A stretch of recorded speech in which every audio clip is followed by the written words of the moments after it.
Hey everyone, today is Friday, August 26, 2022 and we are doing as usual the Hindu Delhi edition. So as usual, we'll be first identifying the most important news and it would be followed by a detailed discussion.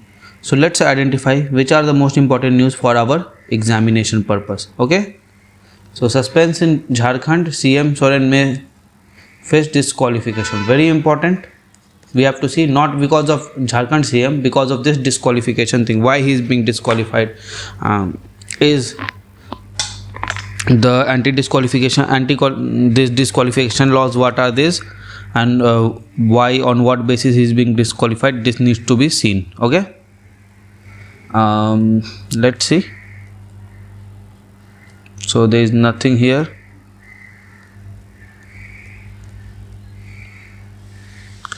Nothing here, nothing here, nothing here, nothing here as well. Okay.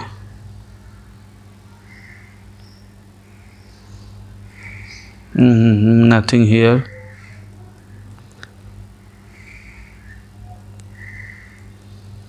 Nothing here also.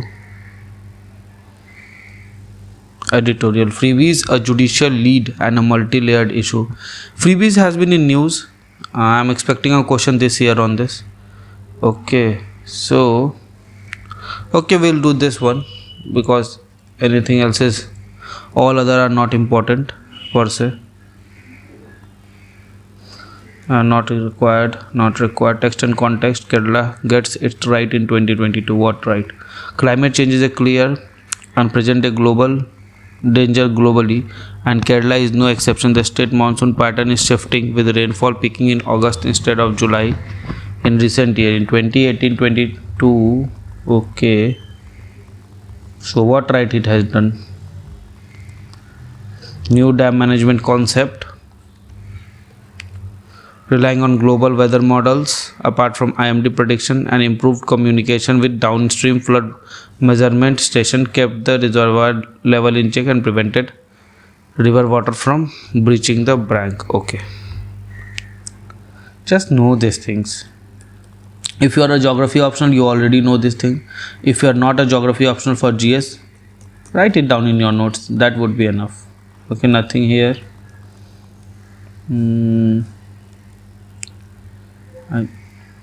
Okay.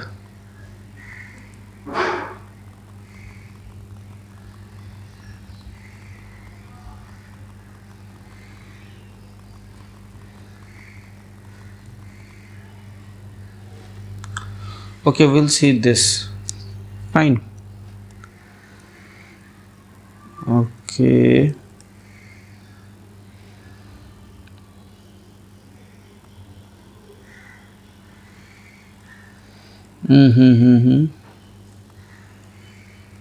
Nothing here on this page.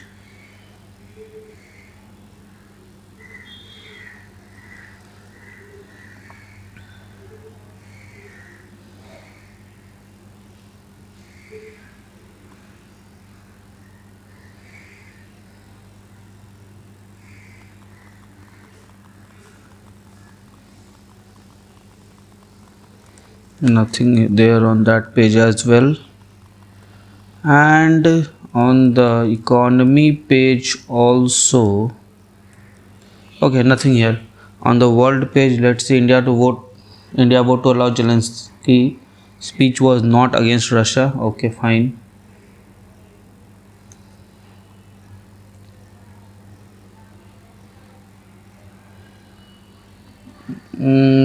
Done. So we are done identifying the most important news. Now let's go back and analyze the same quickly. So in Jharkhand there is a chance for CM disqualification. Hemant Soren continuation as Jharkhand Chief Minister remained uncertain on Thursday, as Election Commission is understood to have conveyed its decision in an Office of Profit complaint against him to Governor Ramesh Vyas. Okay. While the governor, who returned from Delhi, did not immediately summon Mr. Soren, who belongs to Jharkhand Mukti Morcha, state BJP leader claimed that EC has recommended Mr. Soren disqualification as an MLA. Earlier in the day, EC official in Delhi said that recommendation is in the case has been sent in a sealed cover. The matter was referred to the commission after BJP complained to the governor about Soren allocating a mining lease to himself while holding the portfolio of mines in 2021. Oh my god. The EC was asked to examine the matter and recommend whether Mr. Soren should be disqualified or not.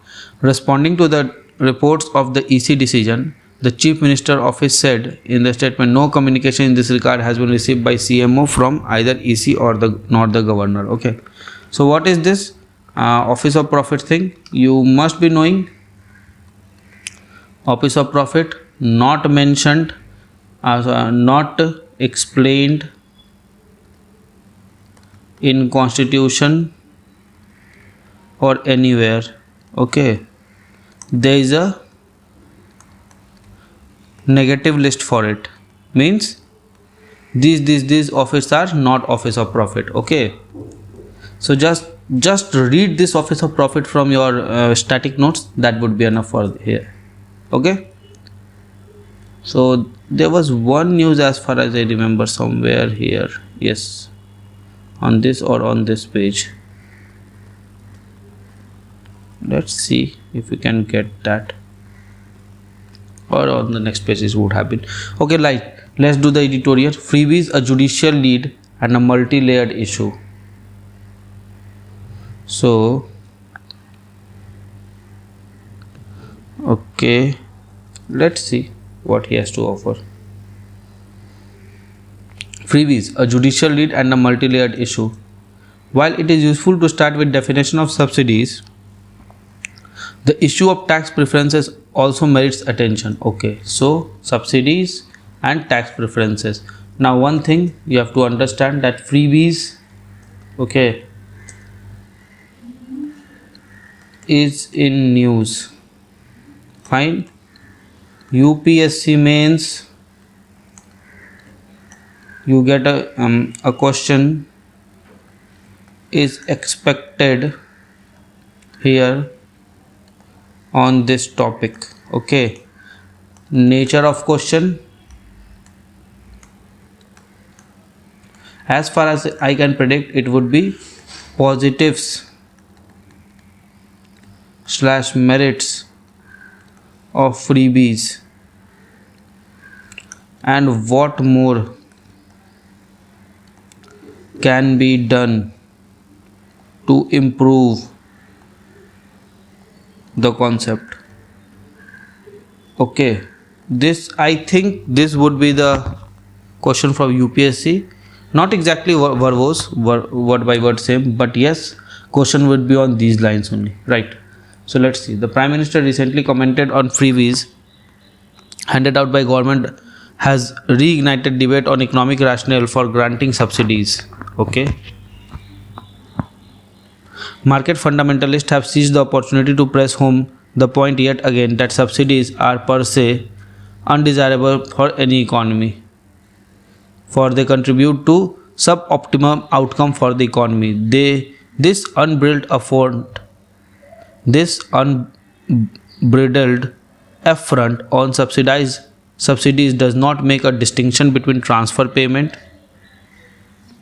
that are made for running social welfare scheme, without which disenfranchised citizens of the country cannot hope to survive. When the debate began to go astray, it needed a strong reminder by the Supreme Court of India that it is ongoing debate on subsidies and freebies. A distinction has to be made between expenditure made on social welfare schemes and irrational freebies offered to the voter during election. A closer look at budget.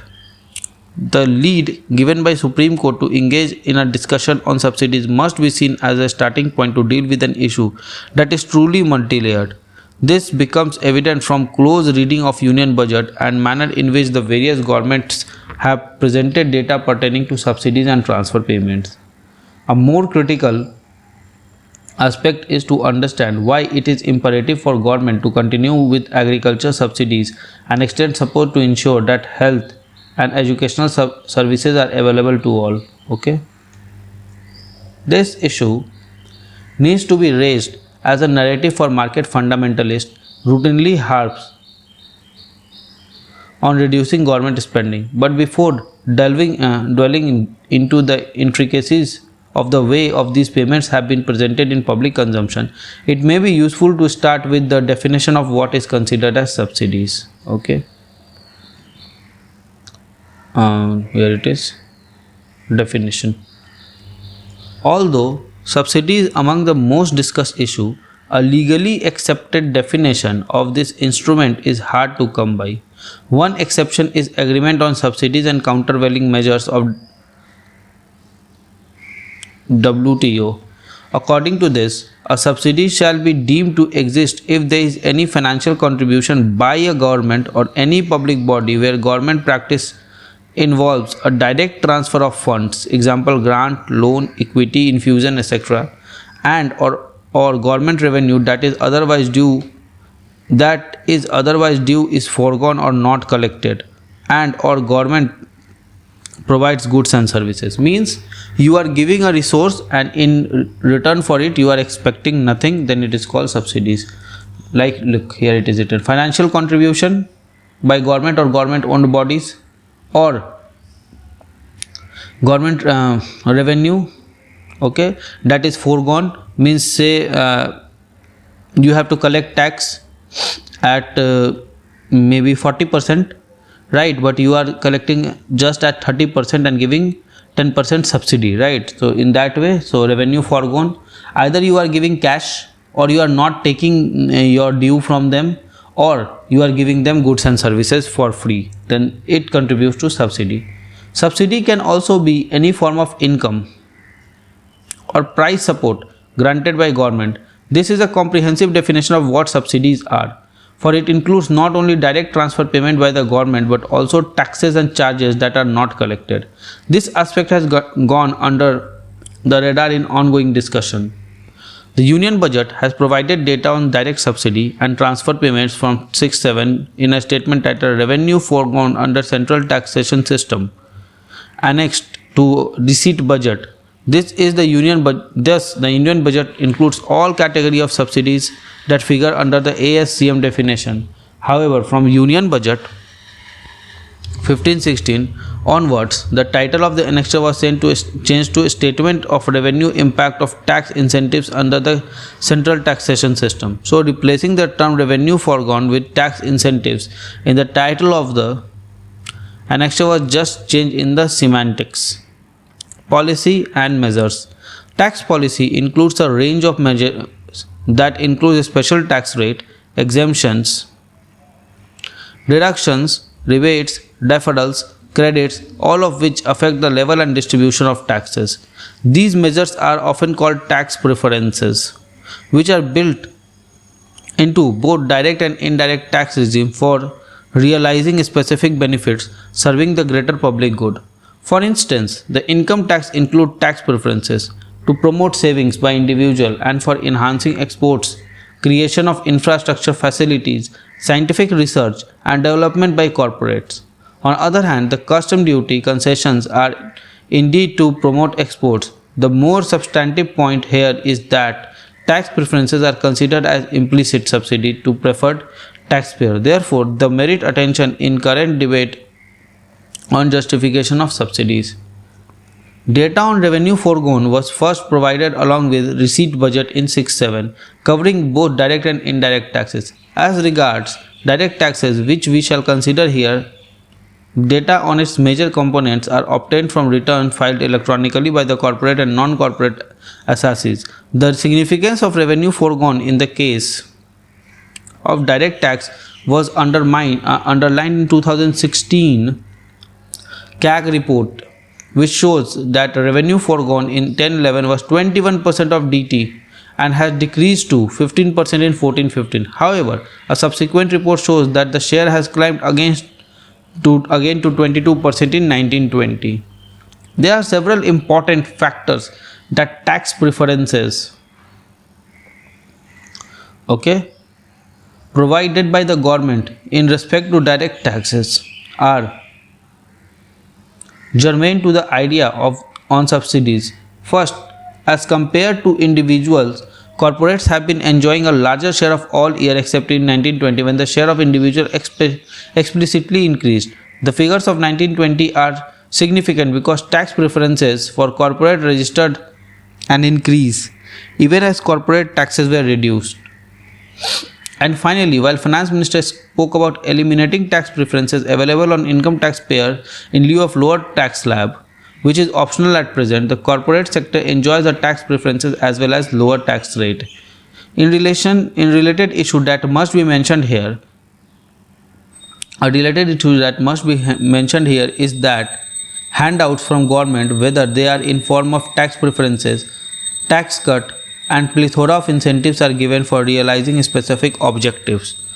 If these objectives are not realized, as for in instances the corporate tax effected in 1920 did not result in higher private investment as government has expected, should this tax cut not be considered freebies? So it is saying that since the objectives are not realized, for example, in 1920 this corporate tax cut did not result in private investment, okay, so you are giving a tax incentive to a private player, say corporate body XYZ, so that it can crowd in more private investment in the market, but it has taken the incentive and not crowded in the private players in the market or private investment in the market.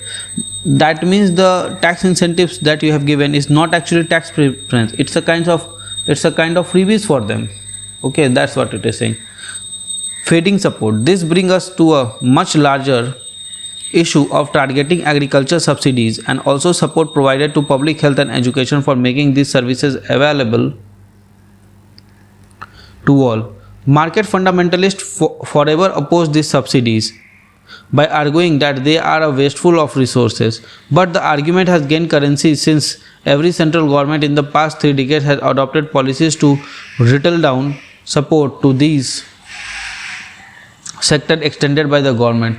Public health and education have consistently been undermined to create a space for private players, and in agriculture, government has brought the controversial farm laws for dealing with the issue of increasing farm subsidies, okay. And underinvestment. While adopting policies targeting this sector, successive governments have paid little attention to and the dismal reality of underinvestment in this sector. Fine. Public expenditure on health has struggled to cross 1.5% of GDP, which is significantly lower than those of other mega economies. In education, Kothari Commission, mark this commission, target set in 1966 that public investment should be increased to 6% of national income as early as possible, but is a distant dream.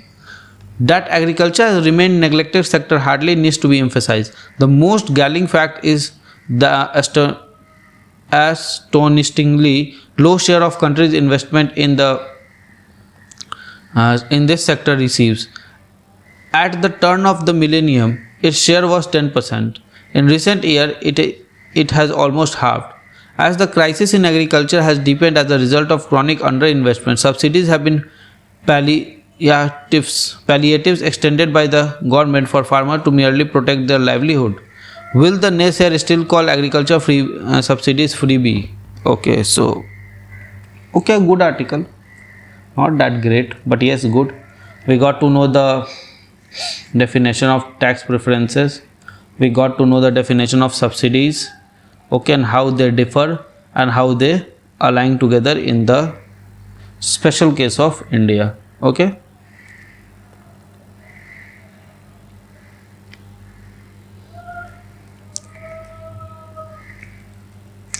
And we had a news there, I am not finding it, why? Yeah, here it is. So government limits flour export to curb price rise, okay.